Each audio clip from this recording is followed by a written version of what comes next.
আসসালামু আলাইকুম ওয়া রাহমাতুল্লাহি ওয়া বারাকাতুহু। স্বাগতম হিউম্যান নিডস চ্যানেলটিতে।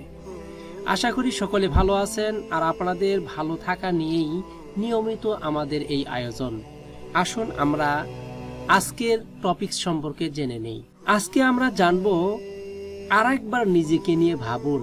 প্রিয় দর্শক শ্রোতা মণ্ডলী, আপনারা অবাক হবেন নিজেকে নিয়ে ভাবার বিষয়টা নিয়ে। যেদিন কেউ চাকরি হারিয়ে চোখের পানি মুছছে, সেদিনও কেউ না কেউ চাকরিতে প্রমোশন পেয়ে দামি রেস্টুরেন্টে জিতছে। লাইফে কিছু একটা করতে না পারার কারণে যেদিন আপনাকে ছেড়ে কেউ একজন চলে গেছে, সেদিনও কোনো এক প্রতিষ্ঠিত ছেলের কাছে কয়েকটা মেয়ের বিয়ের বায়োডাটা এসেছে। হাত পা গুটিয়ে বসে না থেকে সিরিয়াসলি এবার লাইফটাকে নিয়ে ভাবুন।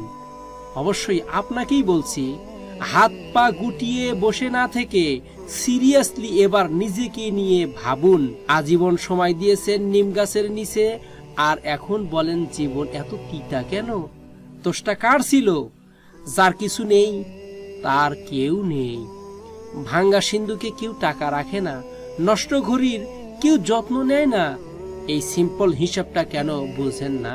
জীবনের বোঝা বইতে গিয়ে দেখলাম এর চেয়ে স্কুলের ব্যাগটা অনেক হালকা ছিল। তাই আপনাদেরকে বলছি, ফেসবুকে সময় বনাম আউটসোর্সিং এ ক্যারিয়ার, কোনটা আপনি বেছে নেবেন? আউটসোর্সিং নাকি আপনি ফেসবুকে স্ট্যাটাস দিয়ে কমেন্টে সিম্প্যাথি আদায় করবেন, সিম্প্যাথি বাড়াবেন? বিষয়টা আপনার উপরেই ছেড়ে দিলাম। আপনি যখন রাত জেগে দুনিয়ার হতাশা লিখে ফেসবুকে স্ট্যাটাস দিয়ে কমেন্টে সিম্প্যাথি আদায় করছেন, তখন হয়তো অপর প্রান্তে কেউ রাত জেগে আউটসোর্সিং করছে।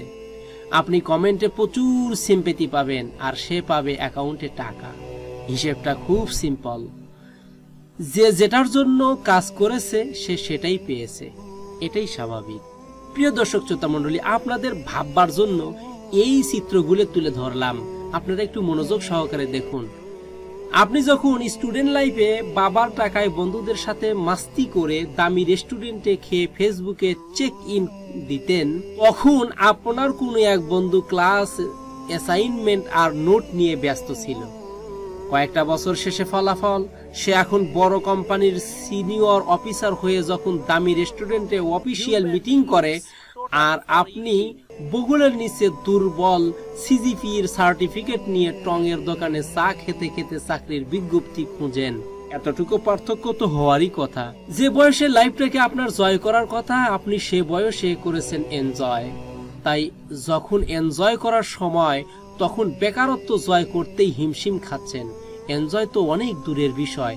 আপনার বন্ধু যখন বিসিএস ক্যাডার কিংবা ব্যাংক অফিসার হয়ে বিয়ের জন্য পাত্রী খুঁজছে, আপনি তখন টিকে থাকার জন্য সামান্য একটা চাকরি খুঁজেছেন। কারণ আপনি যখন ক্লাস ফাঁকি দিয়ে ডেটিং করতেন, আপনার এই বন্ধুটি তখন ক্লাসে বসে নোট করত। আজ আপনার ডেটিং পার্টনার গুলো একটাও নেই, তারা আজ প্রতিষ্ঠিত কারো লাইফ পার্টনার।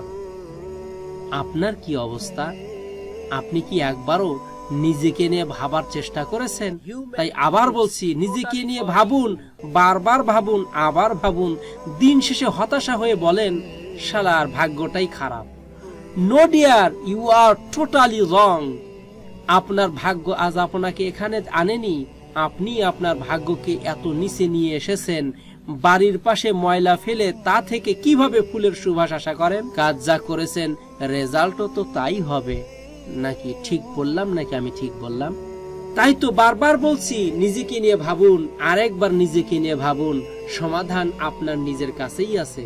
মহান আল্লাহ কিন্তু আপনাকে ভুলে যাননি, বরং তিনি আপনাকে বারবার ফিরে আসার জন্য, নিজেকে শুধরানোর জন্য আহ্বান করেছেন।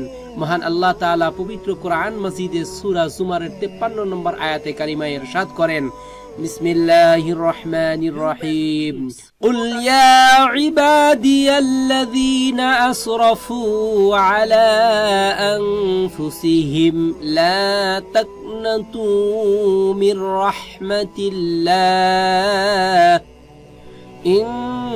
ইন্নাল্লাহা ইয়াগফিরুয যুনুবা জামিআ ইন্নাহু হুয়াল গফুরুর রহিম।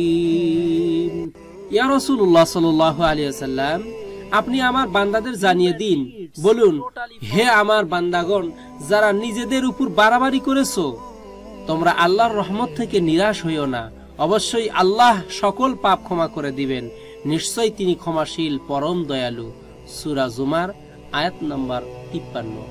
সর্বশেষ যে কথাটি না বললেই নয়, আশা করি আজকের এই পোস্টের সাহায্যে সবাই উপকার পেয়েছেন। আপনাদের যদি পোস্ট ভালো লেগে থাকে তাহলে অবশ্যই সবার সাথে শেয়ার করবেন, যাতে সবাই এ সম্পর্কে জানতে পারে। সাথে থাকার জন্য সবাইকেই ধন্যবাদ। যারা দেখছেন তাদের ভালো লাগতেছে, আর যাদের এখনো পর্যন্ত ভালো লাগে না তারা দেখতে থাকুন। দেখতে দেখতে ভালো লাগা ভালোবাসা হয়ে যাবে ইনশাআল্লাহ। দেখা হবে অন্য কোনো ভিডিওতে, অন্য কোনো টপিকসে। ততক্ষণ পর্যন্ত ভালো থাকুন, সুস্থ থাকুন, এই কামনায় আজকের মতো বিদায় নিচ্ছি। আসসালামু আলাইকুম ওয়া রাহমাতুল্লাহি ওয়া বারাকাতুহু।